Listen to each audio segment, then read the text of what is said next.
Hello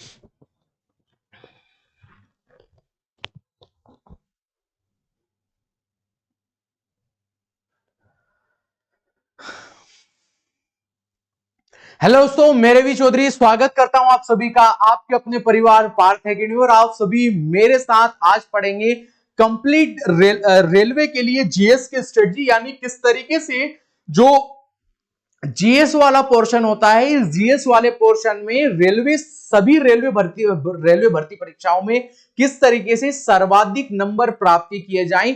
क्योंकि आप सभी जानते हैं, आप जिस एग्जाम में बैठने वाले हैं वहां पर नंबर ऑफ पोस्ट है वो बहुत कम है, यानी जो वैकेंसीज है वो बहुत कम है, और नंबर ऑफ जो वहां पर स्टूडेंट होने वाले हैं वो बहुत ज्यादा होने वाला है, बहुत ज्यादा होने वाले हैं। तो ऐसा कहा जा सकता है कंपटीशन तगड़ा होगा। कंपटीशन तगड़ा होगा तो हर एक विद्यार्थी की एक स्ट्रेटजी होती है एक परीक्षाओं को निकालने की। वो अपनी सबसे पहले जो रणनीति जो विद्यार्थी बनाता है वो मैथ्स और रीजनिंग पे बनाता है, क्योंकि उसको लगता है कि यहां से सर्वाधिक नंबर प्राप्त किए जा सकते हैं। बिल्कुल उसने सही सोचा कि वहां पर, क्योंकि मैथ्स और रीजनिंग दो ऐसे सब्जेक्ट है जहां में आप पूरे में से पूरे नंबर प्राप्त कर सकते हैं। लेकिन ये जो जीएस वाला पोर्शन है इसमें कोई भी विद्यार्थी, मैं बोल सकता हूं कोई भी विद्यार्थी पूरे में पूरे नंबर प्राप्त नहीं कर सकता। लेकिन हां, यदि एक सटीक रणनीति से यदि पढ़ लिया जाएगा तो जीएस में सर्वाधिक नंबर प्राप्त किए जा सकते हैं। और हमने पहले ही लिखा है कि पहले अटेम्प्ट में क्रैक करें। यदि आप लोगों का मैथ्स और रीजनिंग अच्छा है तो आज की जीएस की स्ट्रेटजी जानकर आप लोगों को ऐसा लगेगा ना, नहीं यार, अगले साल का भी जैसे कि आप सभी जानते हैं नोटिफिकेशन आउट हो चुका है, 2025 का भी, 2024 की सभी भर्ती परीक्षाएं होना है। तो गर्मा गर्मी का माहौल है और इस गर्मा गर्मी के माहौल में विद्यार्थी जो सबसे ज्यादा फोकस कर रहा है मैथ्स और रीजनिंग पर जो कर रहा है, मैं फिर बोलना चाहूंगा इन दोनों को करना बेहद जरूरी है। लेकिन इस सब्जेक्ट को नेग्लेक्ट नहीं कर सकते आप। इसमें आप लोगों को सर्वाधिक नंबर प्राप्त करना होगा।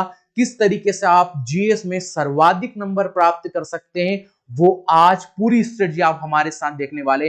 देखिएगा, मैंने पहले लिखा कि पहले अटेम्प्ट में करें और सबसे सटीक रणनीति के साथ में बताऊंगा कि, क्योंकि देखो सीबीटी वन होना है आप सभी के, रेलवे के लिए 40 नंबर का जीएस आएगा। सीबीटी 2 होना है, 50 नंबर का जीके आएगा। और मैं आप लोगों को बोल देता कि भाई मत पढ़ो, यदि आप लोगों का मैथ्स और रीजनिंग अच्छा है तो आपकी 25 मार्क्स, यदि 25 क्वेश्चन आपने सही किए हैं तो बहुत बहुत बेहतर है। 31 किए, 32 किए, बहुत बेहतर किए। लेकिन यार कंपटीशन बहुत है, नंबर ऑफ सीट्स बहुत कम है, नंबर ऑफ स्टूडेंट ज्यादा है। तो आज आप मेरे साथ जो समझेंगे स्ट्रेटजी, किन किन सब्जेक्ट पर आप सभी का यहां पर फोकस होने वाला है, देखिएगा बारी बारी से हम लोग सबसे पहले चर्चा करेंगे कि किन किन सब्जेक्ट पर आप सभी का फोकस होने वाला है। क्योंकि देखो मोस्टली ऑफ जितने भी स्टूडेंट हैं सब क्या करते हैं मैं आपको बताता हूं। सब ये करते हैं कि सभी ने हिस्ट्री पढ़ा और हिस्ट्री के बाद सभी जाएंगे पॉलिटी पर, और पॉलिटी के बाद सभी जाएंगे यहां पर ज्योग्राफी पर जाएंगे। बिल्कुल जाना भी चाहिए, ज्योग्राफी पर जाएंगे। और ज्योग्राफी के बाद ये 3 सब्जेक्ट पढ़ लेंगे और तीनों सब्जेक्ट के बाद बोलेंगे कि हमने हमारा स्टैटिक जीके भी है ये कंप्लीट कर लिया है, तो अब हमें रेलवे में पूरे नंबर आ जाएंगे। लेकिन ऐसा नहीं, क्योंकि जितने भी कोचिंग संस्थान है इस प्लेटफॉर्म से, न मैंने किसी कोचिंग संस्थान की बुराई की है, न मैं भविष्य में, जब तक पार्थ है, जब तक मैं हूं, मैं किसी कोचिंग इंस्टीट्यूट पर आवाज नहीं उठाऊंगा, उनको गलत नहीं बोलूंगा। लेकिन मैं ये बोलना चाह रहा हूं कि मोस्टली अब यही होता है कि ये सारे सब्जेक्ट पढ़ लो और आपका जीएस वाला पोर्शन खत्म, अब आप रेलवे की एग्जाम में बैठ जाओ। लेकिन क्या ऐसा ही है? नहीं है। क्योंकि आप देखो, आप लोग रेलवे की एग्जाम देने जा रहे हो, आप सभी का एनटीपीसी का पेपर होगा और आप सभी के एनटीपीसी के पेपर में पहले पेपर में 40 मार्क्स का जीके आएगा, और आप सभी के एनटीपीसी में जो सेकंड पेपर होगा उसमें 50 मार्क्स का जीएस आएगा। अब इसमें साइंस भी आएगा, आप सभी इसको मान के चले। यहां पर आप सभी का जो जो अभी 2 दिसंबर से आप सभी जानते हैं जो दरोगा भर्ती स्टार्ट होने वाला है, उसमें आपका 50 मार्क्स का जीएस आने वाला है। तो क्या ये चारों सब्जेक्ट पढ़ने से आपके नंबर बढ़ेंगे? आप मेरी बात बताइए। तो जवाब होगा नहीं बढ़ेंगे। तो क्या क्या सब्जेक्ट आपको पढ़ने हैं? यदि आप लोगों ने अभी तक कंप्लीट नहीं किया है तो कंप्लीट आपको करना चाहिए। टेस्ट बुक में आप टेस्ट लगा रहे होंगे, वहां पर नंबर आपके जितने बढ़ रहे होंगे उनसे खुश मत होइएगा, क्योंकि भाई ये जो सब्जेक्ट है, मैंने जितने भी नाम लिखे हैं, ये सब्जेक्ट आप सभी को पढ़ना होगा। इनके पढ़ने के बाद आप फिर देखिएगा कि मैंने आप लोगों को कहा है कि सीबीटी 1 में हमारा टारगेट है 33 प्लस ज्यादा जब नंबर जाना है, और सीबीटी जो 2 होने वाला है उसमें हम सभी को यहां पर 42 या 43 नंबर तक हम लोगों को पहुंचना है।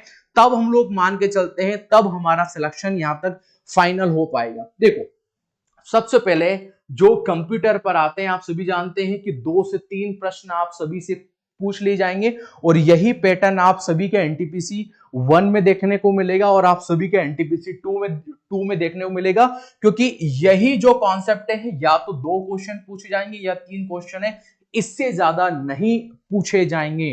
कंप्यूटर पर आप सभी का फोकस होना चाहिए, क्योंकि कोई भी स्टूडेंट कंप्यूटर को नेग्लेक्ट करते हैं, कंप्यूटर को पढ़ते नहीं है, लेकिन आपको पढ़ना पड़ेगा।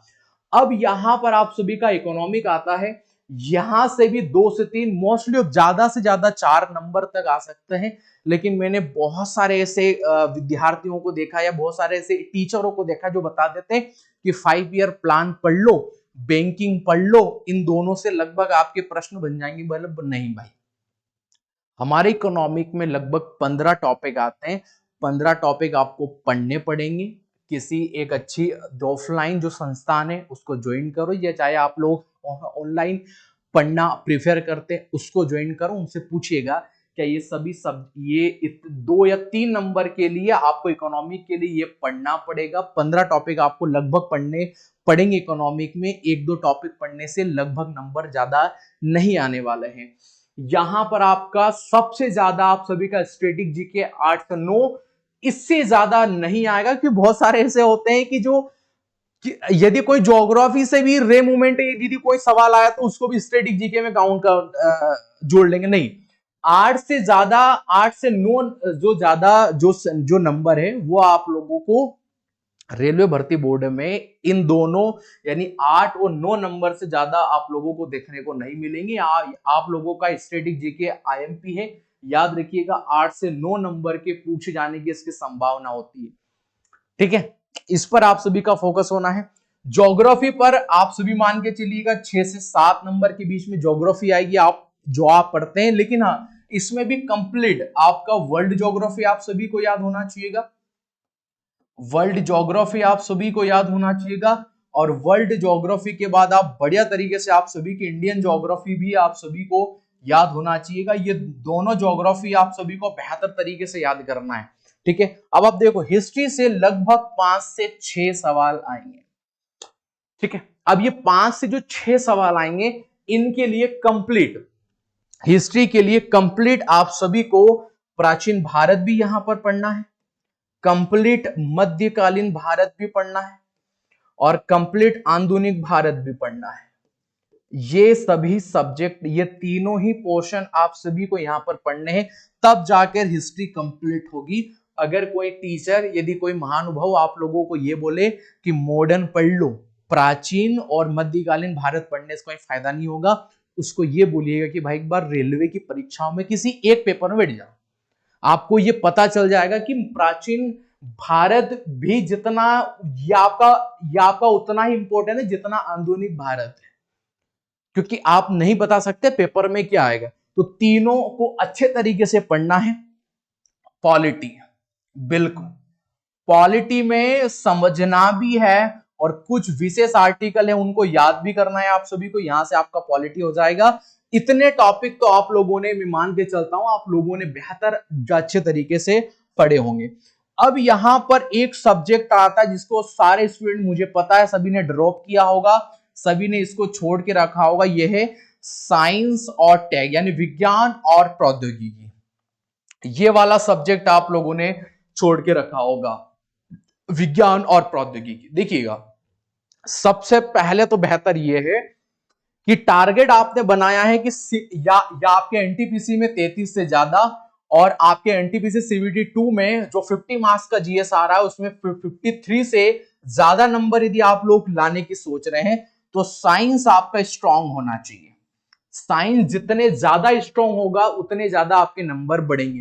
कहां से कंप्लीट करना है वो अभी आप लोगों को मैं जानकारी बताऊंगा। कहां से? साइंस, विज्ञान और प्रौद्योगिकी। मैंने पहले बताया था, कोई मेरी बात विश्वास नहीं कर रहा था। 4 से 5 नंबर का मान के चलिए यदि किसी के फिफ्थ में पेपर आया तो 4 से 5 नंबर का केवल विज्ञान और प्रौद्योगिकी पूछ सकता है। कैसे कंप्लीट करना है अभी आगे जो बताया जाएगा, लेकिन आप सभी का इस पर फोकस होना चाहिए। देखो मैंने किस किस के जो या ये ऊपर लिखा है, कंप्यूटर पर लिखा है सबसे ज्यादा फोकस करो, ये तो सभी फोकस कर रहे हैं। साइंस और टेक पर फोकस करो, बेहद ज्यादा इंपॉर्टेंट है। इसके बाद आप लोगों का पर्यावरण, ये जो सब्जेक्ट है इसको हर कोई छोड़ देता है पढ़ने में, लेकिन पर्यावरण से आप लोगों को 2 से 3 नंबर तक यहां पर क्वेश्चन देखने को मिल सकते हैं। तो इस पर भी विशेष तौर पर आप सभी को एक अच्छे पर फोकस करना है। ठीक है, तो ये तो रहे आपके सब्जेक्ट।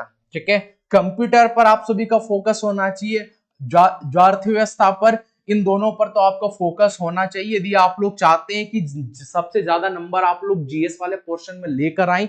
आपके स्टैटिक जीके पर लगभग 10 से 15 टॉपिक ऐसे 10 से 15 टॉपिक हैं जो अगर आप लोगों ने कंप्लीट किए तो हो सकता है आप लोगों का लगभग जीएस, ये जो आपका स्टैटिक वाला पोर्शन है ये कंप्लीट उससे हो सकता है। ज्योग्राफी तो आप पढ़ते ही हैं, हिस्ट्री आपको पढ़ना है, पॉलिटी आपको पढ़ना है, लेकिन विज्ञान और प्रौद्योगिकी और आप लोगों का पर्यावरण, इस पर भी आप सभी का फोकस होना चाहिए। अब इसमें एक सब्जेक्ट छूट रहा है, वो है करंट अफेयर। क्या छूट रहा है? Current affair. करंट अफेयर आपको लोगों को पढ़ना है, और करंट अफेयर के लिए जब भी हमारे पास कुछ भी प्लान नहीं है, लेकिन आप किस बुक से पढ़ सकते हैं, तो एक रेलवे स्पीडी का नाम सुना होगा, एक आपने स्पीडी बुक का नाम सुना होगा। इस वाली स्पीडी वाली बुक से जो लगभग 120 रुपए के लगभग आती है, इस बुक से आप कंप्लीट आपका जो करंट अफेयर वाला पोर्शन है वो कंप्लीट कर सकते। देखिएगा इतना ज्यादा करंट अफेयर मत पढ़ लीजिएगा कि जो आप लोगों का प्राचीन भारत की तरह आप लोगों को देखने को मिले परीक्षाओं में। ठीक है, हम साल भर से केवल पढ़ते ही जा रहे हैं और रिवीजन हम लोग जो कर नहीं पाते। देखो रिवीजन और रिपीटेशन ये बहुत दो अच्छे शब्द हैं। जो भी पोर्शन आप लोग पढ़ रहे हैं, पहली बात तो रिवीजन अच्छे से करो। रिवीजन भी अच्छे से करने पहले पहले उसके बहुत बेहतर तरीके से आप नोट्स बनाइए। नोट्स बनाने के साथ आप सभी रिवीजन करिए, और रिवीजन करने के बाद आप सभी मॉक टेस्ट लगाइए। क्या लगाइए? Mock test. मॉक टेस्ट आप लोग पीवाईक्यू लगाइए।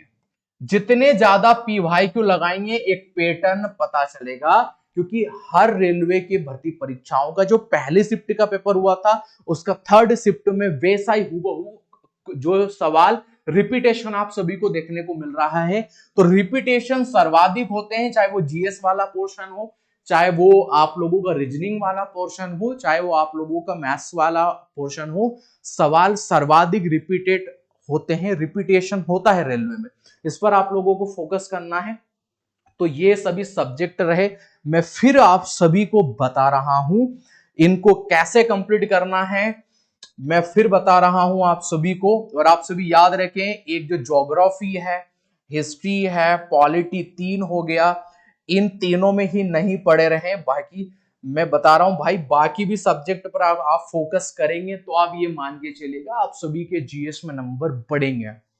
नंबर को पढ़ने से कोई नहीं रोक सकता।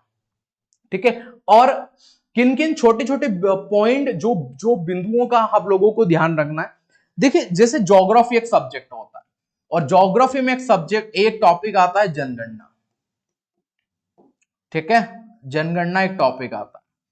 अब जनगणना में हम लोग सभी पढ़ लेते हैं, लेकिन अभी मैं आप लोगों से सवाल पूछ लूंगा कि जो हमारे पास में दमन और दीप है, जो दमन और दीप है, दमन और दीप की 2011 की जनगणना के अनुसार इसका जनसंख्या घनत्व कितना होगा, और इसका लिंगानुपात हमें कितना देखने को मिला।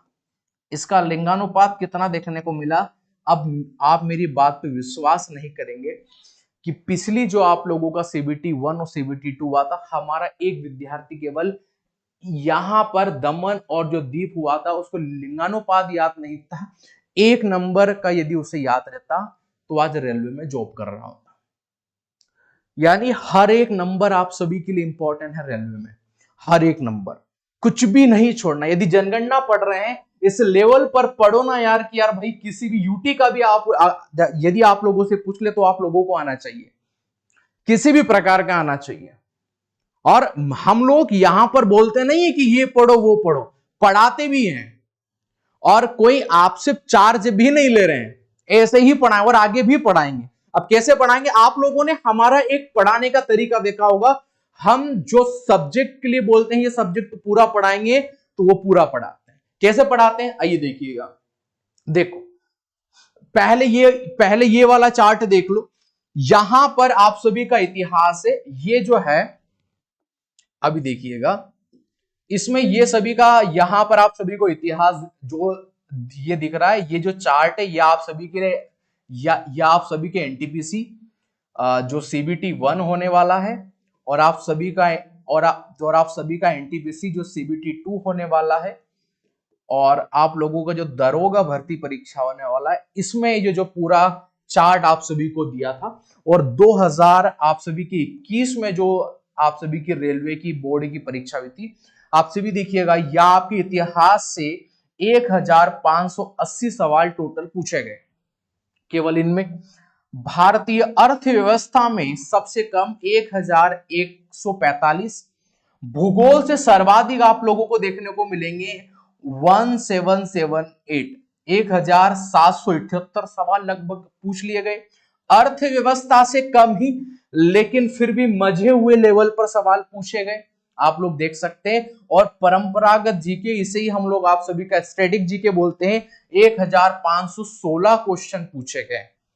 ठीक है, तो आप देख सकते हैं ये आपका इतिहास और आप सभी का भूगोल और आप सभी का स्टैटिक जीके भी इंपॉर्टेंट होने वाला है। इसमें वही सभी सारे सब्जेक्ट मैंने आप सभी को शामिल किए, वही जो आप लोगों के लिए होने वाले। जैसे आप लोगों का ये कंप्यूटर होने वाला है, ये इसके अंदर साइंस और टेक होने वाला है, ये भी आप सभी का इसी के अंदर शामिल है।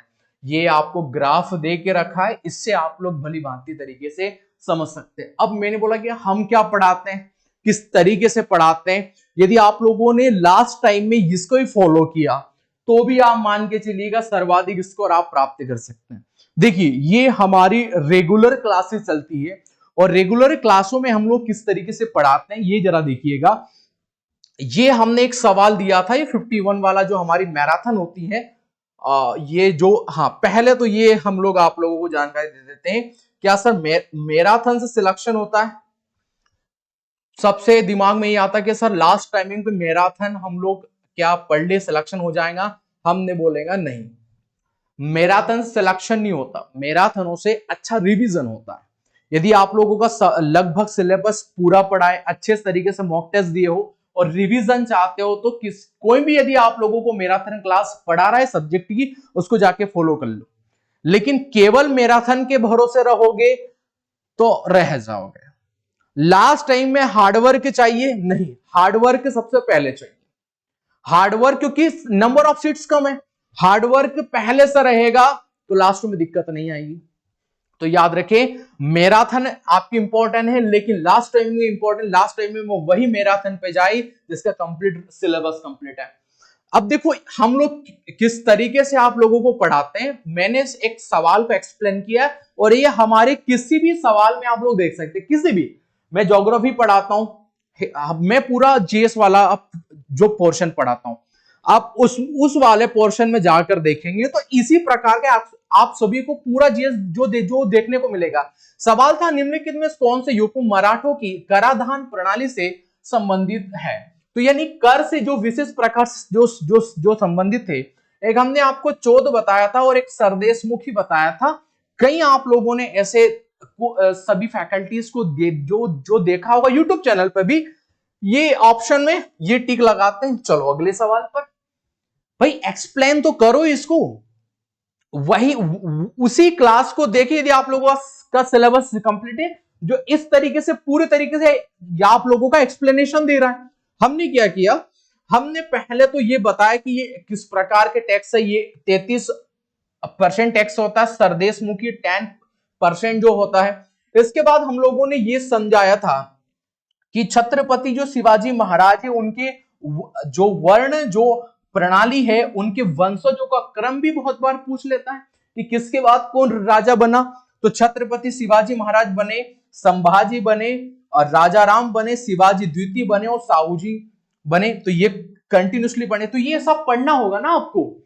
फिर इसके बाद हमने बताया था भिवंडी और कोलाब, ये क्या है कि उनके जो ये बंदरगाह हुआ करते थे, नौ सैनिक हवाई अड्डे हुआ करते थे। ये आप लोगों को याद होना चाहिएगा।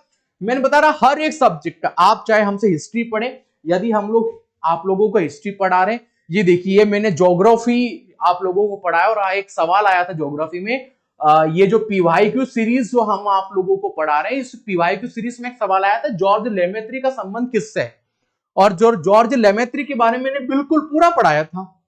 आप देखो बहुत जगहों पर आपने देखा होगा ये टिक लगाया और आगे बढ़ गए, लेकिन बिग बैंग थ्योरी के बारे में मैंने आप सभी को पढ़ाया था, वास्तव बिग बैंग थ्योरी क्या थी। फिर इसके बाद मैंने हमन और थॉमस बोर्डी का मॉडल क्या था, ये आप लोगों को पढ़ाया। फिर संडेस का मॉडल क्या था, ये आपको मैंने पढ़ाया, या आपके एलन संडेस का मॉडल आप लोगों को जो देखने को मिलेगा। यानी मैं ये नहीं पढ़ा रहा हूं कि सब नहीं पढ़ा रहे हैं, सब पढ़ा रहे हैं, लेकिन भाई हम भी क्या आपके लिए योगदान दे सकते हैं। आप जरा देखिएगा, हम इस तरीके से हर एक सवाल का एक्सप्लेनेशन दे रहे हैं, हर एक सवाल का, ये पीवाईक्यू सीरीज में। और अभी 2 दिन का हॉलीडे था, कल से फिर से क्लासेस स्टार्ट हो जाएगी। सभी स्टूडेंट को हमने हमारे व्हाट्सएप नंबर दे के रखे हैं। उन्होंने बताया कि सर हमारे नंबर बड़े हैं, बहुत सारे 20-22 पे थे, वो लोग 36-37 नंबर पर जीएस में पहुंच गए। तो ये मैं बोलूंगा बहुत बड़ी बात है, ठीक है। नेक्स्ट आप लोग देखिएगा, ये सवाल आया था एक, मैं आपको हिस्ट्री पढ़ा रहा था, जोते हुए खेतों के प्रमाण कहां से मिले। हमने पढ़ा है आपको हड़प्पा से क्या मिला आप सभी को, चंद्रगुप्त से क्या मिला आप सभी को, कालीबंगा से क्या मिला आप लोगों को। तो बिल्कुल क्वेश्चन तो आप लोगों को यहीं से जो देखने को मिलेंगे ना, आप खुद सोचो। अब रही बात इसमें जनरल साइंस की, कि हम आपके लिए क्या योगदान दे सकते हैं, चाहे वो जीके हो चाहे वो जनरल साइंस हो। तो मैं बोलूंगा कि एक मेजर चेंज लाएगी ये बैच आप सभी के लिए। इसका किसी प्रकार को आप लोगों को चार्ज हमें पे आउट नहीं करना है, ये फ्री ऑफ कॉस्ट रहेगी सभी के लिए। और ये रही वो बैच, इस बैच का नाम हमने रखा है वरदान बैच। बिल्कुल आप लोगों ने सही सुना, एक कारगर ये बैच साबित होगी आप सभी की भर्ती परीक्षाओं के लिए, चाहे रेलवे का एनटीपीसी का सीबीटी 1 हो चाहे सीबीटी 2 हो। हम ये लोग बोल सकते हैं कि भाई दूज है आज, आप सभी को भाई दूज पर्व की शुभकामनाएं एक भाई की तरफ से आप सभी के लिए। ये रही वरदान बैच, और इसी बैच में आप सभी देखेंगे, अभी आप सभी जानते हैं रेलवे के लिए आप सभी का अभी जेई का पेपर होना है, आप सभी का फिर लोको पायलट का पेपर होने वाला है, और अभी ग्रुप डी का पेपर होने वाला है। और इन सभी में आप 25 से तो 30 मार्क्स तक मान के चलिएगा साइंस आएगी।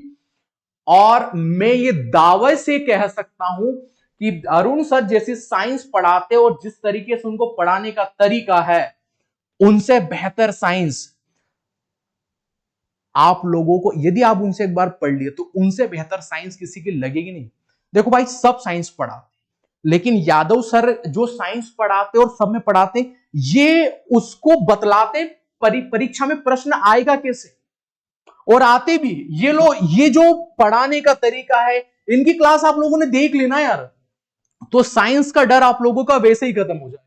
साइंस यदि आप लोगों ने इनसे साइंस पढ़ ली तो ये भूल जाइएगा कि साइंस का डर बचा है, चाहे वो लोको पायलट वाले स्टूडेंट हो और ग्रुप डी वाले, ठीक है। और देखिए ये रहे हम आपके लिए जो क्या करेंगे। देखो एक तो डेली रेलवे ये कंप्लीट पेपर सॉल्यूशन देखने को मिलेगा, यानी आप लोगों का जो पीवाईक्यू सवाल आए थे और खासकर जो जीएस वाला पोर्शन था, उसी जीएस वाले पोर्शन में जितने भी जीएस वाला पोर्शन रहेगा उसका कंप्लीट पेपर सॉल्यूशन आप लोगों को डेली हम लोग आप लोगों को दे रहे हैं। यह आप लोगों को तो डेली इसी यूट्यूब चैनल पर आप सभी को देखने को मिलेगा। ज्योग्राफी थर्सडे के दिन, गुरुवार के दिन आप लोगों को कंटिन्यूसली देखने को मिलेगी और पूरी एक्सप्लेनेशन के साथ, पूरी एक्सप्लेनेशन के साथ। पॉलिटी आप लोगों को संडे को देखने को मिलेगी, पूरी जो सब्जेक्ट वाइज मैं आप लोगों की जो लेकर आऊंगा, और हिस्ट्री आप लोगों को सैटरडे के दिन देखने को मिलेगी और कंप्लीट हिस्ट्री में आप सभी को पढ़ाने वाला हूं। ठीक है, तो ये हम है, ये यादव सर है। हमने बताया है जो जीएस का डर आप लोगों को लगा है, इसी जीएस का डर आप लोगों का समाप्त होगा। मैं बोल सकता हूं कि पूरी तरीके से समाप्त होगा। और किस तरीके से समाप्त होगा, तो ये वरदान बैच। ठीक है, ये वरदान बैच आप सभी के लिए फ्री है, सब में आप लोगों को चार्ज नहीं देना है हमें। ये कंटिन्यूसली 4 बजे से हमारी क्लास आप लोगों को देखने को मिलेगी और 8 बजे यादव सर की क्लास आप लोगों को देखने को मिलेगी। ठीक है, ये मंडे से कंटिन्यूसली क्लासेस स्टार्ट होगी और आप सभी को यहाँ पर देखने को मिलेगी। देखो, ये 4 अक्टूबर हमने लिखा है, ये बैच प्रारंभ हो सकता है, आप इस बैच को ज्वाइन कर सकते हैं। ठीक है, और यदि अब भी आपको भरोसा नहीं है तो हम आपको तैयार करेंगे जीएस के लिए। बिल्कुल सही सुना, हम आपको तैयार करेंगे जीएस के लिए। किस तरीके से तैयार करेंगे, देखो मैं हमारे मोबाइल नंबर दे रहे हैं, कहां पर हम लोग लिख सकते हैं। यदि आप लोगों के लिए अब भी जीएस में नंबर नहीं बढ़ रहे हैं, आपकी जीएस में नंबर नहीं बढ़ रहे हैं, तो ये मैं मेरे फोन नंबर दे रहा हूं। वैसे कोई भी अपने पर्सनल मोबाइल नंबर देते नहीं है, लेकिन आप सभी का सिलेक्शन हमारे लिए प्रायोरिटी है। मैं नंबर दे रहा हूं, अगर किसी को कुछ प्रॉब्लम है या अब भी उसके नंबर नहीं बढ़ रहे हैं, और भी डिप्थ में नॉलेज चाहिए कि और भी किसी को नोट्स चाहिए, क्योंकि हम ऑफलाइन बेस पढ़ाते हैं इतना हमें, क्योंकि 8 से शाम 5 बजे तक हमारे पास कंटिन्यूसली जो हमारी ऑफलाइन क्लास होती है, इतना भी हम लोग आप सभी को नहीं पढ़ा सकते, लेकिन जितना भी हमसे हो सकता है हम आप लोगों को जरूर पढ़ाएंगे। फिर भी कोई स्टूडेंट हमारे साथ यदि बाहर से जुड़ रहा है, यदि उसको नोट्स चाहिए है ना, यदि उसको समझ में अब भी नहीं आ रहा, तो वो अब भी हमसे कॉल करके पूछ ले भाई, लेकिन फिर भी कॉल मत करना, मैसेज के थ्रू आप हमसे बात कर सकते हैं। ये मेरा मोबाइल नंबर है 9329852153। ठीक है, ये मेरे मोबाइल नंबर है। इस पर यदि आप लोग मैसेज करेंगे, मेरे व्हाट्सएप नंबर है, आप लोगों को यदि मॉक टेस्ट में नंबर नहीं बढ़ रहे हैं, फिर भी अगर आपको समझ में नहीं आ रहा है, यदि कोई बाहर से हमें देख रहा है, तो बिल्कुल आप इसको मैसेज कर सकते हैं। हम आप सभी के सवालों का जवाब देंगे, बिल्कुल। तो ये मुझे वरदान बैच के बारे में आप सभी को समझाना था। तो मैं आशा करता हूं कि आप सभी की तैयारियां बहुत अच्छे से चल रहेगी और आप सभी की तैयारियों में जान डालने के लिए आ चुकी है वरदान बैच। इसको ज्वाइन करें, 4 अक्टूबर से ये क्लासेस आप लोगों को इसी YouTube चैनल पर देखने को मिलेगी। लेकिन हाँ, यदि चैनल पर पहली बार आए तो प्लीज चैनल को लाइक और सब्सक्राइब जरूर करिएगा और सभी अपने दोस्तों लोगों के साथ इस बैच को जरूर शेयर करिएगा। आप सभी हमारे साथ जो जुड़े रहे उसके लिए आप सभी का धन्यवाद। इसके अलावा भी अगर कुछ प्रॉब्लम हो आप लोगों को जीएस से रिलेटेड, तो आप इस नंबर पर मैसेज कर सकते हैं, बिल्कुल मैं रिस्पॉन्स करूंगा। आपका जैसे ही मैसेज आएगा, यदि अगर हम तुरंत ऑनलाइन रहे तो आप लोगों का रिस्पॉन्स मैं बिल्कुल करूंगा। आप सभी हमारे साथ जुड़े, इसके लिए आप सभी का बहुत बहुत धन्यवाद। जय हिंद। मिलते हैं हम लोग 4 तारीख को। ठीक है, जय हिंद।